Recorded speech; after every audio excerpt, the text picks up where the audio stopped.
यहाँ पर शुभेंदु सरकार के आने के बाद ताबड़तोड़ फैसले लिए जा रहे हैं और निर्देश दिए जा रहे हैं। अब बंगाल सरकार ने मदरसों को लेकर एक बड़ा फरमान यहाँ पर सुना दिया है। बंगाल में मदरसों पर बड़ा फैसला लिया है। शुभेंदु सरकार ने जांच के आदेश दे दिए हैं मदरसों की। 5 जुलाई तक यहाँ पर अब रिपोर्ट देनी होगी। मदरसों का पूरा ब्यौरा रखना होगा। रजिस्ट्रेशन कब हुआ, क्या कुछ उसमें पढ़ाया जा रहा है, स्टाफ कितना है, उनकी भर्ती की प्रक्रिया क्या रही है, ये सब कुछ।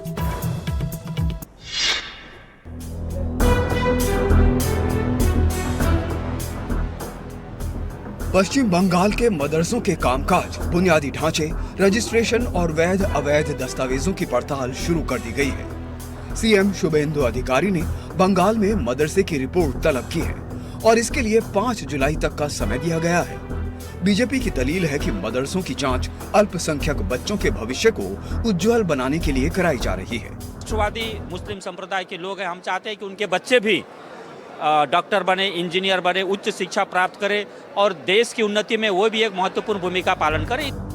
बंगाल सरकार ने मदरसों के सर्वेक्षण का आदेश देते हुए सभी जिलों के डीएम को जांच करने का हुक्म दिया है और जिलेवार रिपोर्ट मांगी गई है। मदरसों को ये बताना होगा कि मदरसों में कितने छात्र, टीचर और गैर शिक्षण कर्मचारी हैं। सरकार ने मदरसों में पढ़ाए जा रहे सिलेबस की भी जानकारी मांगी है। सरकार ने जो निर्देश दिए हैं उसके बाद मदरसों को क्या कुछ करवाना होगा ये भी यहाँ पर अब समझ लेते हैं। मदरसों के रजिस्ट्रेशन की जांच की जाएगी। अब जांच अधिकारियों के द्वारा मान्यता से जुड़े दस्तावेज अब दिखाने होंगे कि आपको आखिर मान्यता कैसे मिली है, कहाँ से मिली है।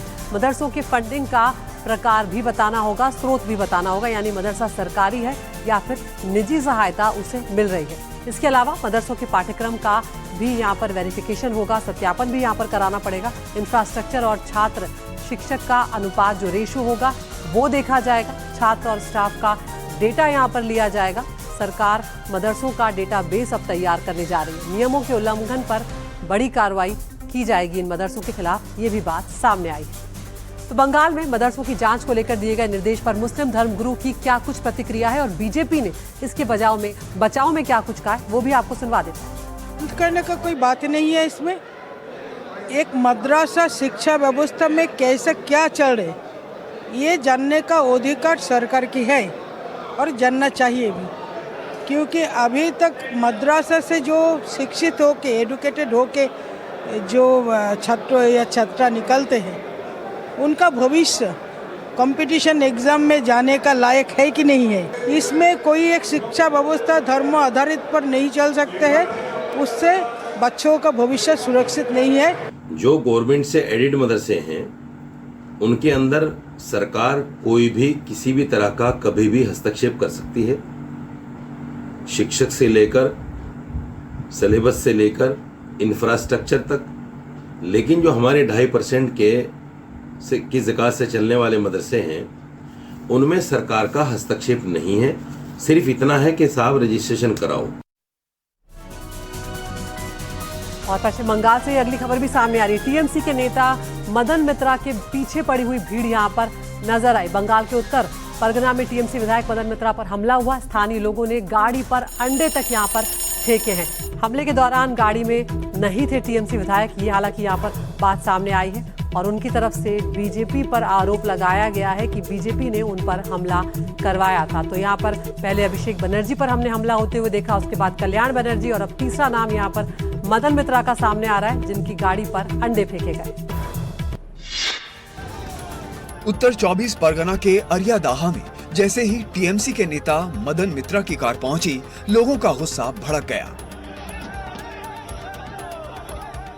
स्थानीय लोगों के एक गुट ने कार को घेर लिया और विरोध प्रदर्शन शुरू कर दिया। देखते ही देखते ये विरोध हिंसक हो गया और उग्र भीड़ ने गाड़ी पर अंडे फेंकने शुरू कर दिए।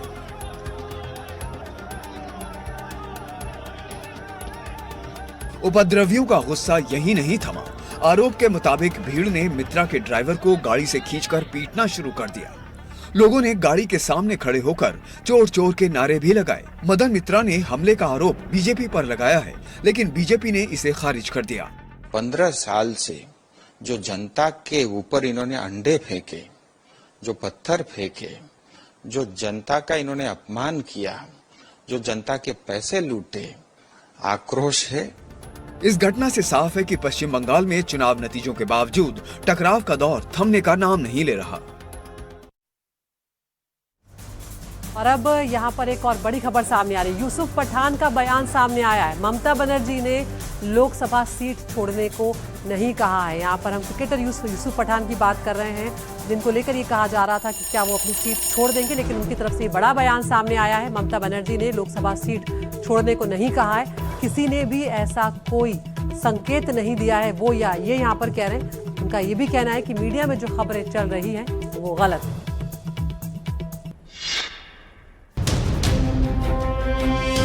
क्रिकेट के मैदान पर लंबे लंबे छक्के लगाने वाले यूसुफ पठान इस वक्त सियासी पिच पर अफवाहों से घिरे हुए हैं।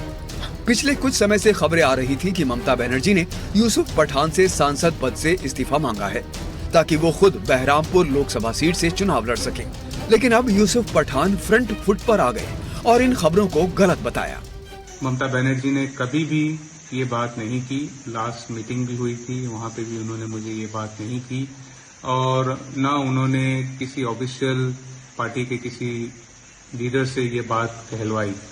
ये बात सरासर गलत है।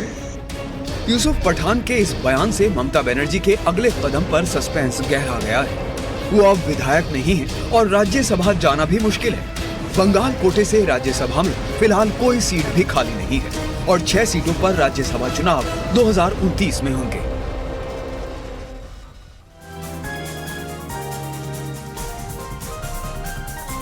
तो कई दिनों से खबरें आ रही थी कि ममता बनर्जी ने सौरभ गांगुली से यूसुफ पठान को इस्तीफा देने का मैसेज भिजवाया है, लेकिन अब यहां पर खुद ही सच्चाई बयां कर दी है यूसुफ पठान ने। उन्होंने बयान जारी कर कहा है कि ममता बनर्जी ने कोई भी संदेश देने के लिए कभी भी नहीं कहा। इस सिलसिले में यूसुफ पठान से कोई बात नहीं हुई। ये बात खुद सौरभ गांगुली ने यहाँ पर सफाई अपनी पेश करते हुए कहा है और उन्होंने ये भी कहा कि ना ही इस्तीफा देने को ममता बनर्जी की तरफ से कहा गया, ना ही यूसुफ पठान से इस सिलसिले में कोई बात करने को कहा गया। वो कह रहे हैं सौरभ गांगुली कि ये आरोप पूरी तरह से गलत और निराधार है।